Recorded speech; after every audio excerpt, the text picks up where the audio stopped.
So welcome back to BFA's final segment of On the Ball. We were talking about youth development, and we've got the guys from MK Dons, and we've also got Ronaldo here from Pitts Football. I'm going to throw it out there. Question for the guys, to all of you. What's hampering youth football? Again, I know we were just chatting just off air then about the size of the pitches. Is anything ever going to change? I know FA we've talked about the DNA and an evolution process. What is, in your opinion, hampering youth football? I think there's probably a number of things. For me, personal opinion is society has a huge impact to play in terms of how we look at things. Parents and coaches, quite often within the game, we expect to see what we see at 3 o'clock on a Saturday afternoon and what we see plastered over the TV. We expect to be seeing that at 9s and 10s, 11s. And there seems to be very little patience with regards to youth development and football development, and the understanding of it being such a long journey. Like we said, that journey might take you up to 22, 23. But because we get so enthralled emotionally with the adult game, we then expect to see that with our kids, not recognising that they're going to make mistakes, that things take time, they don't happen as they do with the older age players. And I think that's partly because of the world we live in as well. Everything is so easily accessible in this day and age. Yeah. If you want to find something, you can Google it. if you want to look for something else, you can use an iPad, get there in 3 clicks, and you're done. Whereas to create a footballer, you may have to wait 10, 15 years. Yeah. So I think as a society, we've got to view things a little bit differently. Be a little bit more patient. Allow the boys to develop at their own rates. Understand and respect that they're different individuals, and they're not all going to fly off on the same journey. They're all going to have their own pathway that they're going to take. I think if we can do that, then we can start to look at the game differently. Then we'll start to look at our practices differently, what we expect to see from the game and through coaching sessions, both parents and coaches, because we're the adults. We've got to take care of the kids. I think if we can do that, then we'll actually end up developing more players if we just look at our outlook on what to expect from the boys. Yeah. Okay. Ronaldo, yourself, I know again you're dealing with the I guess the harsh end of the footballs that are coming out of the pyramid, and you're having to kind of pick them up and see if you can rebuild them again. What's your take on youth football and where it's going wrong? I just think it's time.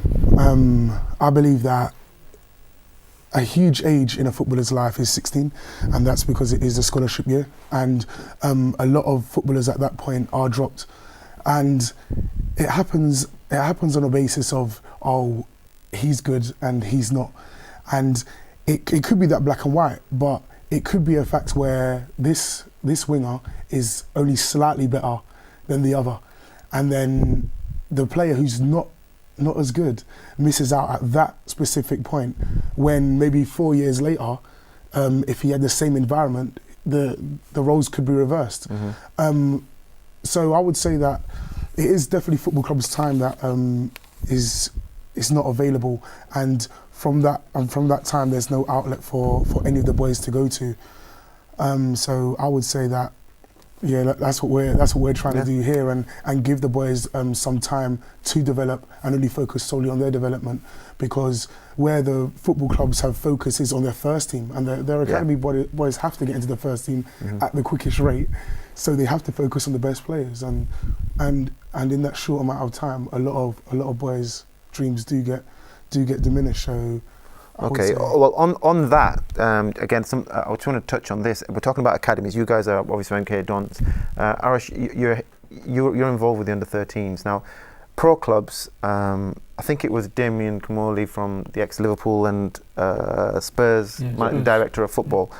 When he left his role, and there was that incident with Greg Dyke, I remember, and Greg Dyke was saying he's blaming the Premiership club for the influx of foreign managers, bosses and players and owners. And Comolli came out and said, well, actually, no, you need to look at the FA need to probably look closer to home and say, look, what's happening is a setup from the clubs themselves, in that if the managers have too much power. Now, I don't know what the system is within MK Dons, but I've heard stories of often when kids if your face fits, so you've got you may be an exceptional player, but if if a new manager comes in and doesn't like you, or a new coach comes in, or a new team comes, once the manager's been replaced on the first team, everybody's going right down to the academy level. Is that something that goes on in pro football, or why is that, if that's the case? It's because I'm sounding like there's no continuity within the academy. It does happen. We're probably a little bit more blessed than other clubs than our club, because we've got a long-serving first team manager who shares similar ideals. Obviously, he has to change what he's doing to get 3 points, and he's got a winning mentality. But also, he's brave enough to play the youngsters. If he feels they're good enough, they'll play. So it's great to have that. What we've also had over a period of time through the academy, our director of youth has been there from the beginning. So we've had continuity over the initial 10 years of the academy, from the birth to now, with continuity, with right people in charge. So there's not a constant change. And I think for the youth departments, that has to be key, because it's a long-term thing. It takes time. So especially at the academy levels, coaches, people in decision-making positions, having the board and a chairman that will allow staff to go on and do their jobs, which we're blessed to have at MK Dons, and one who's so passionate about it as well. We feel we're in a very good position to do that. But that continuity is key, because if there's lots of change, like we said earlier, the football's largely opinions based. Yeah, of course it is. Decisions are based around opinions, often maybe backed up with some stats, but based around opinions. So if the opinions are always changing, it's very difficult for the players to progress and shine and impress. Okay, Arash, what's your take on all this?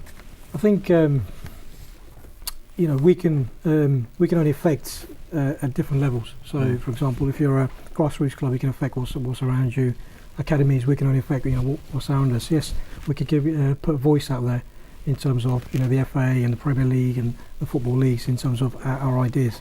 But I think one of the things that probably needs to happen more in the UK is all the different organisations working towards the same goal, similar to what they do in Germany. So when the Germany had their branch and root thing about 10 years ago, the DFB and the German, even the government got involved, and they came together to look at a vision. Okay. And I think, to be honest, this has happened now with the UPPP. So the FA working with the Premier League, working with the professional clubs, and put a blueprint in place in order to try and develop the youth, as you spoke about. All right. Well, what is that? You've mentioned that they're doing similar. What did they do in Germany and Belgium, or wherever it was? What was the blueprint, and what is this? Well, what does it look like? The blueprint in Germany is more the organisation, so the Football Association, and the and like the equivalent of the Premier League, if you like, working with the government as well, coming together with a one common vision. And as Steve alluded to, what players presume play for the national team. So if that's the focus, that's what they work towards. So hence why we had Germany, in the last couple of World Cups doing really well, as a combination of that. Okay. And so obviously there's a lot more detail behind that, but. All right. Well, my question again, playing devil advocate with that, leading on from that is, we're talking about groups working together, and that's the direction it seems to be going in.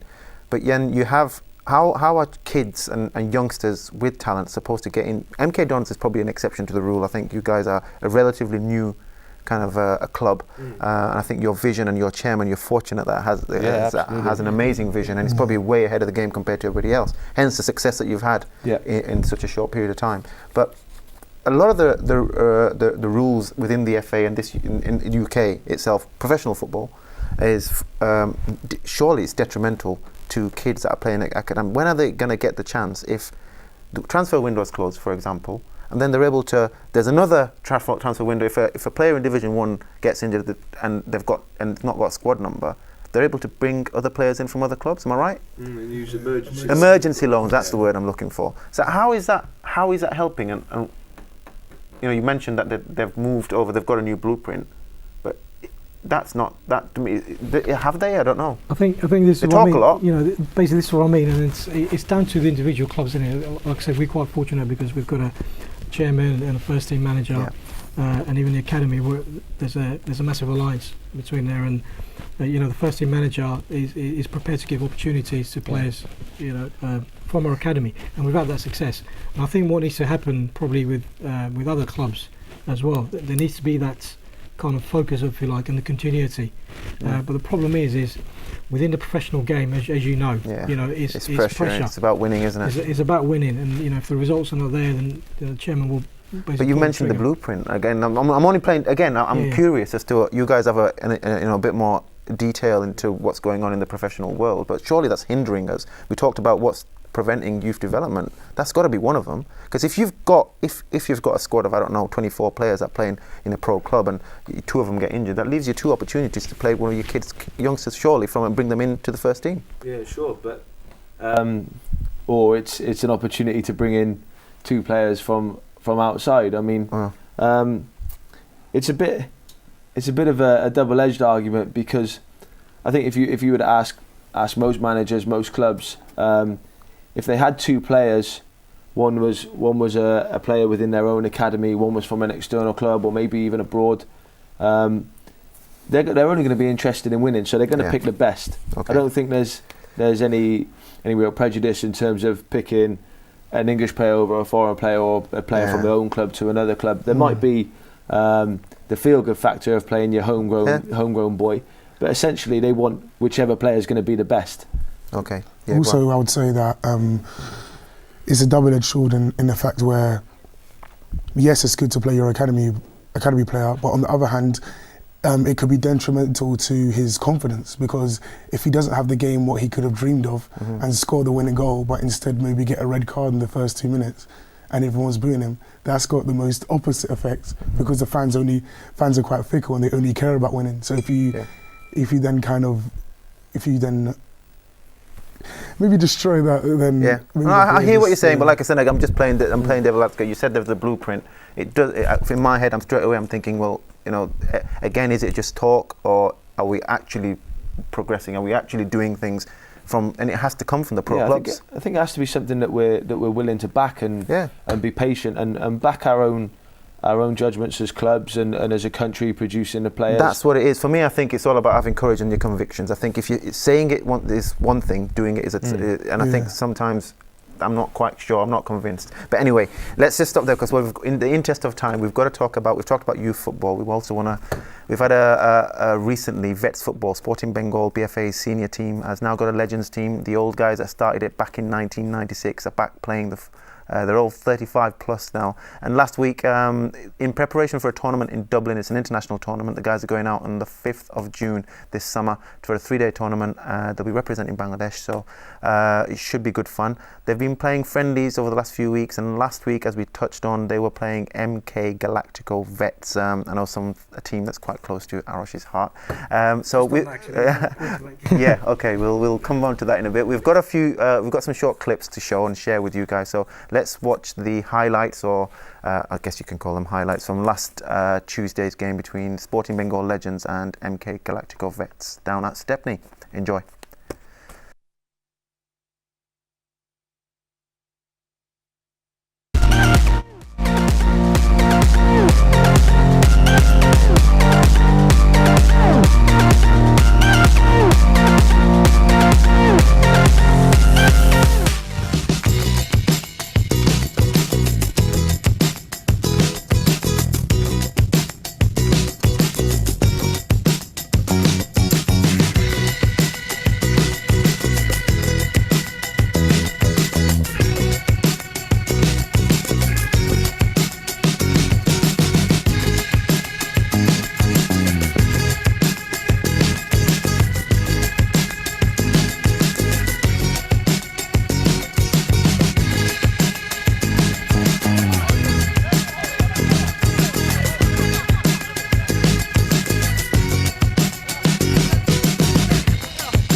Okay, we're back. Right, that was the Veterans Football Sporting Bengal Legends taking on MK Galacticos, and as you saw, they it was a bit of a walkover, really. 6-1. Game got finished a bit early as well. I'm going to just turn to my right, Arash. Tell us a bit more. What's the excuses your guys are coming out with? I've got a message from Alan for you, so he wants a rematch. I know, he's been texting me non-stop. All right, well, my message to that, I've let the managers know. I think they've got a busy schedule, so I think it's just a case of if something comes up in the next 4 weeks, if we get a gap in there, we'll give you a call. So, but thank you to all the guys from MK Galactic. I really appreciate you guys making the effort on a cold Tuesday night to drive all the way down the M1 to get here and then drive back, unfortunately, with a 6-1 loss. But yeah, really enjoyed it. Like I say, the old guys have got the tournament on the 5th and the 6th of June this summer in Dublin, so that should be fun. The squad's looking really good. Some very, very familiar faces from our community in Tower Hamlets. Right, guys, so I know you wanted to mention, in the interest of time, you've got a game for the under-15s that you want to talk about. We've got an annual thing for our under-15s age groups. We play an annual showcase fixture where we play at Stadium MK. It's open to all the public. This year we're delighted to have Arsenal coming along, so our under-15s against Arsenal's under-15s. It's Wednesday the 8th of April, 7 o'clock kick-off. It's free entry on the evening. You can turn up and get your ticket on the evening. There'll be boxes for donations and things like that, but the more the better. The idea of the game is to give the great challenge from a footballing perspective to our boys to play a high-profile Premier League club. Like I said, we've previously done Chelsea, Man United, Liverpool, Tottenham, all the big clubs around the country, and then also it's from another event just for a chance for the local community to see maybe the new players coming through. Yeah, get an early look and just give our boys a little bit of a preparation for what they could achieve. We say under 15, so it could be in 3 or 4 years' time where they're playing in that environment regularly. Good stuff. Just out of curiosity, I think for my own and maybe a few people out there, in terms of your, I guess, success rate of players being churned out from the academy and getting into the first team, how many success stories have you had, just to give people kind of a bit of an idea of how tough it is? Well, we've been blessed over a 10-year period, over probably the last 4 or 5 years. Countless numbers of home internationals, so England internationals, Scottish internationals. We've also had further afield Austrian internationals. In terms of the current first team, is littered with new academy graduates, older academy graduates.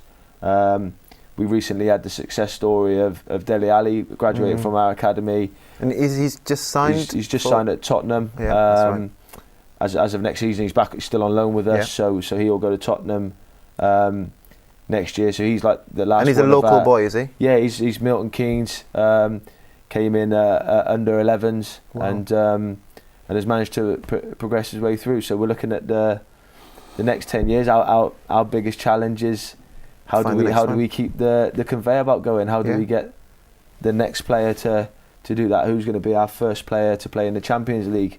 Who's going to be our first player to play in a World Cup, etc.? Brilliant.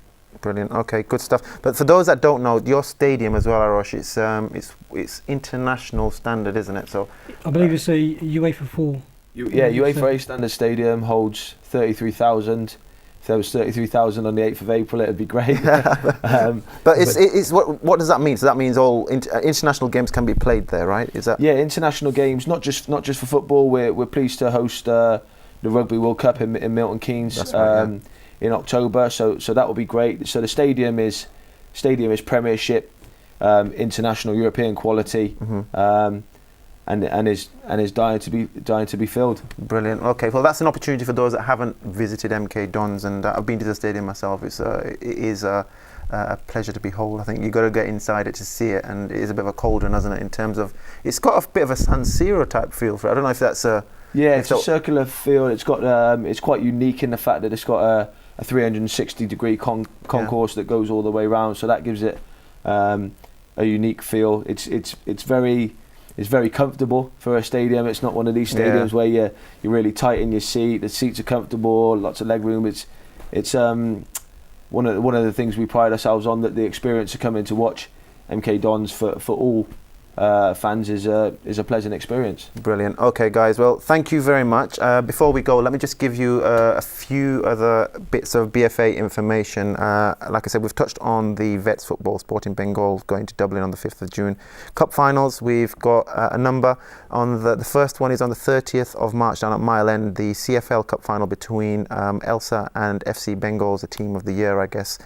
Can they do a clean sweep? So that's on Monday evening on the 30th of March down at Mile End Stadium, 7 o'clock kickoff.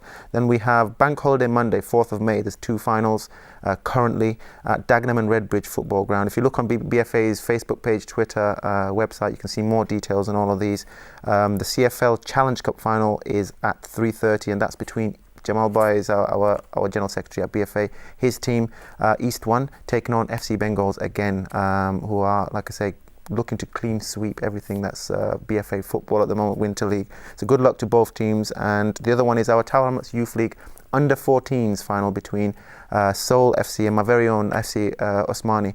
So that's a 12 o'clock kickoff. It's going to be a family day, it's a community day. Get yourselves down there. There's going to be loads of activities for the kids and hopefully some food for you as well. So get involved, should be a great day. The academy results from today, Sporting Bengal, all the teams had some good results. Like I say, result isn't the be all end all, but it's good to be winning, I guess. It always brings a smile to all the kids' face. The under 11s 1-6-4, the under 9s 2-1, under 8s 4-3, and good news for my under 13s. The league finished last week.